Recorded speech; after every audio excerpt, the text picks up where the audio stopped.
আসসালামু আলাইকুম ওয়া রাহমাতুল্লাহি ওয়া বারাকাতুহু। আলহামদুলিল্লাহি রাব্বিল আলামিন ওয়াসসালাতু ওয়াসসালামু আলা আশরাফিল আমবিয়াল মুরসালিন ওয়া আলা আলিহি ওয়া আসহাবিহি আজমাইন। মানুষ যখন হিংসার বশবর্তী হয়ে যায়, একটা মানুষ যখন অহংকারী হয়ে যায়, তখন তার হিতাহিত জ্ঞান থাকে না, তার ইলম, তার বিবেক তখন কাজ করে না। তখন তার মধ্যে শয়তানের রহি এবং নফসকে রব বানিয়ে সে যা ইচ্ছা তাই করতে থাকে। তার নিজের ব্যক্তিত্ব, তার এলেম, তার সম্মান, তার পোস্ট পজিশন সব কিছুকে সে ভুলে যায়। শুধু একটা নেশায় সে মত্ত থাকে যে সে যেটা বাস্তবায়ন করতে ইচ্ছা করতেছে সেইটার উপরে সে জমে যায়। অন্য কোনো দিকে তার ধ্যান ধারণা কোনো কিছুই থাকে না। এটারই বাস্তব উদাহরণ আজকে বিভিন্ন দিনই জামাত, বিশেষ করে দাওয়াতের কাজের মধ্যে যারা যুক্ত আছে, লিপ্ত আছে, তাদের উপরে যে অমানবিক একটার পর একটা অযৌক্তিক দোষ এবং অপরাধ চাপিয়ে দেওয়া হচ্ছে। আজকে বিশ্ব ইজতেমা, যেটা সারা দুনিয়ার মুসলমানদের, মুসলিম উম্মার একটা অনেক বড় দ্বীনের একতার উপরে, ঐক্যের উপরে গড়ে ওঠার একটা মাধ্যম, উম্মতের সেই সোনালী যুগের সেই আদর্শকে বাস্তবায়ন করার একটা মাধ্যম, সেই বিশ্ব ইজতেমাতে এই শ্রেণীর মানুষগুলা অপপ্রচার চালায়, মানুষদেরকে বিভ্রান্ত করে যে বিশ্ব ইজতেমাতে পুরা কোরআন হাদিসের বয়ান হয় না, বিশ্ব ইজতেমাতে স্বামীর হক, স্ত্রীর হক, বোনের হকের বয়ান হয় না। আসলে এই কথাগুলো যারা বলে তারা নিজেরাই তারা তো বয়ানের মঞ্চে থাকে না, তারা তো ইজতেমার মধ্যে নিজেরাই থাকে না। আমরা আল্লাহ পাকের শুকরিয়া, আজকে অনেক বছর 2007 সাল থেকে নিয়মিত ইজতেমায় যাওয়া হয় ইনশাআল্লাহ।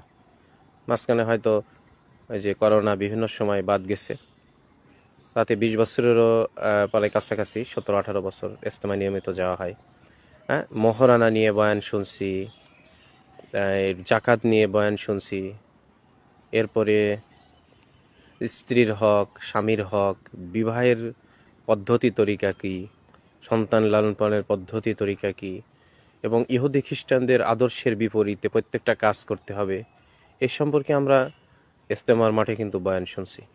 কিন্তু যারা এইভাবে অপপ্রচার চালিয়েছে যে ইজতেমার মাঠে কোরআনের থেকে বয়ান করা হয় না, হাদিস থেকে বয়ান করা হয় না, কোরআন ইজতেমার মাঠে ছয় উসুলের বয়ান করা হয়, দেখেন কি পরিমাণ মানুষের মধ্যে হিংসা কাজ করলে এরকম ডাহা, এরকম জ্বলন্ত মিথ্যা অপবাদ প্রচার করা যায়। ছয় উসুলের মধ্যে একটা উসুল হলো ঈমান। আর তারা কিভাবে বলে যে ইজতেমার মাঠে কোরআন হাদিসের বয়ান হয় না, শুধু ছয় উসুলের বয়ান হয়, আংশিক কোরআন হাদিসের বয়ান হয়। দেখেন কোরআনে পাকে আল্লাহ পাক যত আয়াত নাজিল করেছেন, কোরআনে পাকে আল্লাহ রাব্বুল আলামিন যত আয়াত নাজিল করেছেন, এর মধ্যে অধিকাংশ আয়াত ঈমানের জন্য নাজিল করেছেন। নবীদের যত ঘটনা ঈমানের সাথে সম্পর্কিত, দাওয়াতের সাথে সম্পর্কিত। আল্লাহ পাকের রুবুবিয়াত, ওয়াহদানিয়াত, উলুহিয়াত, আল্লাহ পাকের মানে আসমা ও সিফাত, তাওহীদ, এরপরে আকাইদ, ইমানিয়াতের ব্যাপার, যত কিছু আলোচনা অধিকাংশই ইমানের আলোচনা, ইয়াকিনের আলোচনা, মারিফতের আলোচনা, আল্লাহ পাককে চেনার আলোচনা এবং আল্লাহ পাকের যে হুকুম আহকামাতের আলোচনা। এই ছয় উসুলের মধ্যে, যে ছয় সিফতের মধ্যে একটা উসুল আছে, সেটা হলো ইলম। ইলম এবং তারপরে আছে জিকির। ইলমের মধ্যে কি নাই বলেন? ছয় উসুলের বয়ান হয় তবলিগের মাঠে, সেই ছয় উসুলের মধ্যে একটা উসুল হলো ইলম। আর ইলম কাকে বলে? আল্লাহ রাব্বুল ইজ্জত কিয়ামত পর্যন্ত আনেওয়ালা সমস্ত ইনসানিয়াতের জন্য, দুনিয়া এবং আখিরাতের যা কিছু বাতলানো প্রয়োজন, সর্বস্তরে, একেবারে ব্যক্তিগত পর্যায় থেকে আন্তর্জাতিক রাষ্ট্রীয় পর্যায় পর্যন্ত সমস্ত কিছু এই ইলমের মধ্যে হুজুর সাল্লাল্লাহু আলাইহি ওয়াসাল্লামের উপরে এটা নাজিল করছেন। ওয়ালাইকুম আসসালাম রহমতুল্লাহ বারাকাতু। কেমন আছেন ভাইজান?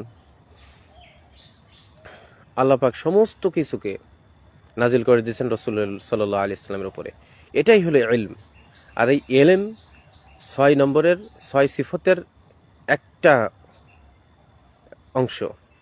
এর সাথে আছে হলো জিকির। এলেমের সাথে সাথে কি? জিকির। ইলম, আল্লাহ পাক আমার উপরে কি নাজিল করেছেন, আমার উপরে আল্লাহ পাকের হুকুম কি, আর সেটা পালন করার পদ্ধতি কি, সে পদ্ধতি শিখাইছেন জনাবে মুহাম্মদ রাসূলুল্লাহ সাল্লাল্লাহু আলাইহি ওয়াসাল্লাম। তাহলে আল্লাহ রব্বুল আলমিনের যত হুকুম হাকাম আছে সেটাকে হুজুর সাল্লাল্লাহু আলাইহি ওয়াসাল্লামের পদ্ধতিতে করতে পারা, জানা, এটা হলো এলম। আর ওই এলেম অনুসারে আল্লাহর হুকুম এবং নবীজির আদর্শ অনুসারে ইমানিয়াত, ইবাদিয়াত, মুআমিলাত, মুআশারাত, আখলাক, উঠা বসা, চলাফেরা, ব্যক্তিগত, আন্তর্জাতিক সমস্ত জিন্দেগিতে সেটা মানার নাম হলো জিকির। আল্লাহ পাকের হুকুম এবং রসুলের তরিকা কি এটা জানা, আর প্রত্যেকটা জায়গায় ওইভাবে আমল করার নাম কি? জিকির। এই 6 নম্বরের মধ্যে একটা নম্বর হলো এটা। তা এই নম্বরের মধ্যে পুরা দিন, পুরা ইমানিয়াত, ইবাদিয়াত, মুআমিলাত, মুআশারাত, আখলাক, ব্যক্তি জিন্দেগি থেকে শুরু করে একেবারে রাষ্ট্রীয় জিন্দেগি, আন্তর্জাতিক জিন্দেগি পর্যন্ত সব কিছু আর কীভাবে পালন করতে হবে, চলতে হবে, সেইটার আলোচনা। মাশাল্লাহ। কিশোরগঞ্জের কি হালত হজরত? কিশোরগঞ্জে কেমন মেহনত হচ্ছে? হালকা ওয়ারি জোর, ইউনিয়নে জোর, পারলে মসজিদ ওয়ার জোর করেন, প্রত্যেকটা মসজিদে মসজিদে জোর করেন। সমস্ত তফকার মানুষের সাথে দেখা করা, তারা যেন দিনের দাওয়াত পেয়ে যায়। ইনশাল্লাহ কারগুজারি জানাবেন ইনশাল্লাহ।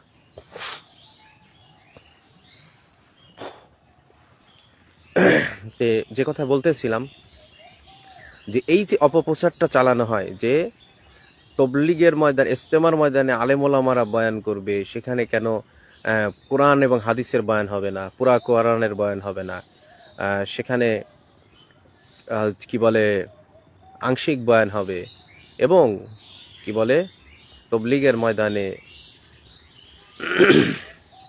শুধু 6 সিফতের বয়ান হবে কেন? এমনকি এ পর্যন্ত বলা হয়েছে, আল্লাহ মাফ করুক, আজকে যারা বলে যে সাদের তবলিগ আমরা মানি না, মৌলানা সাদের তবলিগ আমরা মানি না, আমরা ইলিয়াস রহমতুল্লাহ আলাই যেই মেহনত রেখে গেছেন আমরা ওইটা মানি, আমরা ওইটা চলতে দেব। ইলিয়াস রহমতুল্লাহ যে তাবলিগ রেখে গেছেন আমরা ওই তাবলিগ চলতে দেব, সাদের তবলিগ চলতে দেব না। এই যে আমরা এইভাবে একটা ষড়যন্ত্র করি না, কিন্তু প্রকৃত বাস্তবতা হলো মৌলানা ইলিয়াস রহমতুল্লাহ যখন এই মেহনত চালু করেন তখন তাকেও বলা হয়েছে যে ইলিয়াসই তবলিগ, ইলিয়াস নতুন কিছু চালু করছে। মানে এক এক যুগে এক একভাবে শয়তানি করা হয়েছে। তো এখন ইলিয়াস রহমতুল্লাহ আলাইকে ভালো বলায় এখন সাদ সাহেবের উপরে দোষ চাপাই দিয়ে যে সাদের তবলিগ, আসলে কারোরই তবলিগ নাই। তবলিগ হলো রাসূলুল্লাহ সাল্লাল্লাহু আলাইহি সাল্লামের রেখে যাওয়া আমানত। তো যারা বলে যে ইলিয়াসের রেখে যাওয়া, ইলিয়াস রহমতুল্লাহ আলাইহির পদ্ধতি চলবে, নতুন নেহাজ চলবে না, অথচ তাদের মুখ দিয়ে আজকে কি বের হচ্ছে যে শুধু 6 সিফত, এই 6 সিফত, এই এই আদর্শ তো ইলিয়াস রহমতুল্লাহ আলাই কোরআন হাদিস থেকে মানে বাছাই করছেন, পুরা উম্মতের জন্য এটাকে মনোনয়ন করছেন। আর এই 6 সিফতের মধ্যে আজকে আপনাদের সামনে তুলে ধরলাম একটা মাত্র সিফত তুলে ধরলাম, এলেম আর জিকির, যেটার মধ্যে পুরা দিন রয়ে গেছে। সমস্ত দিনের এমন কোনো সেকশন নাই যেটা এলেমের মধ্যে নাই। আর ওই এলেম অনুসারে, মানে আল্লাহ পাকের দেওয়া হুকুম এবং রসুলের পদ্ধতি, এটা প্রত্যেকটা জায়গায় এটা জানার নাম ইলম, আর এটার উপরে আমল করার নাম, এটা মানার নাম হলো জিকির। এই একটা একটা 6 সিফতের একটা সিফতের মধ্যে সমস্ত কিছু রয়ে গেছে। তো আজকে যারা বলতেছে যে শুধু 6 সিফত, এ পর্যন্ত বলছে, আল্লাহ মাফ করুক, যে শুধু 6 সিফত নাকি বেদাত, শুধু 6 সিফত এটা বেদাত, 30 পারা কোরআনের বয়ান হতে হবে, হ্যাঁ পুরা হাদিসের বয়ান হতে হবে। অথচ আল্লাহ মাফ করেন, বিভিন্ন যে ইসলামিক ইলম শিখার যে ব্যবস্থাগুলো আছে, এখানেও সম্পূর্ণ কোরআন এবং সম্পূর্ণ হাদিসের একেবারে পরিষ্কার ব্যাখ্যা এখানে বুঝায় দেওয়া হয় না। কিসের কারণে? রাষ্ট্রীয় বিভিন্ন প্রেক্ষাপটের কারণে, সামাজিক বিভিন্ন প্রেক্ষাপটের কারণে অনেক বিষয়কে এড়িয়ে যাওয়া হয়। যেমন আগে মাদ্রাসার মধ্যে অথবা বিভিন্ন এদারার মধ্যে যেভাবে জিহাদ ফি সাবিলিল্লাহর ব্যাপারে খুল্লুম খোলা আলোচনা হইতো এবং বিস্তারিত ব্যাখ্যা বিশ্লেষণ সহ বোঝাই দেওয়া হইতো, কিতাল ফি সাবিলিল্লাহর উপরে যেভাবে আলোচনা হইতো ব্যাখ্যা বিশ্লেষণ বোঝা দেওয়া হইতো, এখন ওই বিষয়ে অনেক কমিয়ে এসে গেছে। এখন ওই বিষয় থেকে অনেক দূরে সরে আসা হয়েছে। আগে যেভাবে মাদ্রাসাগুলোতে উর্দু এবং ফার্সির উপরে এবং এই যুগশ্রেষ্ঠ বড় বড় বুজুর্গরা এই কিতাবগুলা লিখছেন এবং সেগুলার থেকে আলোচনা হইতো, উর্দু এবং ফার্সিতে দক্ষতা ছিল, এখন ওই বিষয়ে অনেক নমনীয়তা এসে গেছে। তো ব্যাপারটা হলো যে স্থান কাল পাত্রভেদে এবং বিভিন্ন যে ইসলামী সংগঠন আছে, দিনী জামাত আছে, তারা এক একটা বিষয়ের উপরে জোর দিয়ে সেটাকে আলোচনা করেন সমাজের মধ্যে। সবাই মানে সমস্ত বিষয় নিয়ে আলোচনা করবেন, সমস্ত বিষয়কে মাথায় রাখবেন, সমস্ত বিষয় প্রচার করবেন, এটা এটা এক এক হিসাবে এটা অসম্ভবের মতো। এটা হয়তো শতকরা কিছু মানুষ পারবে, অধিকাংশ মানুষ এইগুলো হবে না। সাহাবা ইকরামের জামানা থেকেই এক একজন এক এক বিষয়ে পারদর্শী ছিলেন, দক্ষ ছিলেন, কিন্তু অন্যান্য বিষয়েও তারা চলতেন ফিরতেন, সময় দিতেন, কিন্তু এক একটা সেক্টরে এক একজন দক্ষ ছিলেন, এক একটা সেক্টরে তাদের বেশি ফিকির ছিল, বেশি মেহনত ছিল। তো মেরে ভাই দোস্ত বুজুর্গ, এই পর্যন্ত বলা হচ্ছে যে 6 সিফত হলো, শুধু 6 সিফত বেদাত, শুধু 6 সিফতের বয়ান কেন হবে? আর এগুলা বলছে ওলামা ইকরামকে বয়ান দেওয়া হয় না, এটা হয় না, সেটা হয় না। আফসোসের কথা, কাকরাইল মসজিদ নিয়ে কত নিকৃষ্ট মন্তব্য করা হয়েছে যে তোমাদের টাকা আসে কোথায় থেকে। আরে ভাই, কাকরাইল মসজিদ এখলাসের বুনিয়াদে, কাকরাইল মসজিদওয়ালাদের বুনিয়াদ হলো আল্লাহর কাছ থেকে নিতে হবে। এরা নামাজ পড়ে আল্লাহর কাছে বলবে, কারোর কাছে সওয়াল করবে না, কারোর কাছে চাইবে না। আল্লাহ পাক তার কুদরতি খাজানা থেকে ব্যবস্থা করতেছেন। আর যারা রোডে টাকা তুলে, মানুষকে থামায় থামায় মানুষের বাসায় বাসায় গিয়ে টাকা তোলে এবং মানুষের থেকে চান্দা নিয়ে যাদের মানুষের প্রতি, মানুষের থেকে কিভাবে টাকা নিয়ে প্রতিষ্ঠান চালানোর ফিকির, তাদের তো আল্লাহ পাক মানুষের হাওলা করে দিবে, তাদেরকে আল্লাহ পাকের থেকে বরকত কিছু দিবে, আর কিছু হলো তারা ফিকির টিকির করে নিবে। আর এই তবলিগের মেহনতে শুধুই আল্লাহর থেকে নেওয়ার ফিকির। হ্যাঁ, মানুষের কিছু নিকট চাওয়া নেই, কেউ জিজ্ঞাসা করলেও বলা নাই যে আমার কিছু দরকার কি দরকার না। এটি হলো দাওয়াত ও তবলিগের মেহনত।